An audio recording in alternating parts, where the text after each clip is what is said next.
Monta ad Aragona la protesta dei 92 precari ASU. I lavoratori hanno deciso di scioperare per 3 giorni, paralizzando così di fatto i servizi comunali aragonesi. Protestano perché la loro posizione lavorativa sarebbe irregolare. Non hanno mai avuto alcun riconoscimento contributivo e previdenziale da parte della regione siciliana. Sulla vicenda è intervenuto il sindaco di Aragona, Peppe Pendolino, esprimendo solidarietà ai precari ASU del comune e chiede fortemente l'intervento risolutivo della regione siciliana.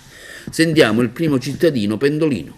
Guardi, innanzitutto devo dire che questi lavoratori ASO fanno bene a farsi sentire, perché non è possibile che dopo 25 anni ancora ci siano lavoratori in nero legalizzati. Di questo si tratta, mi dispiace dirlo, però oggi più che mai la regione deve cercare di trovare la giusta interlocuzione con lo Stato centrale per cercare di sistemare queste persone. Questi purtroppo saranno i poveri di domani, mi dispiace dirlo, ma è così.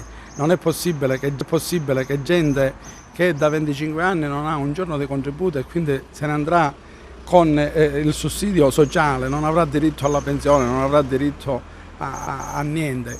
Quindi dico, è giusto che il governo regionale, il governo nazionale oggi, che è un momento propizio, dove c'è carenza d'organico, dove sia alla regione, sia alle province, sia ai comuni, c'è uno svuotamento tra la quota 100 e l'età pensionabile, quindi è il momento giusto per dare dignità a queste persone.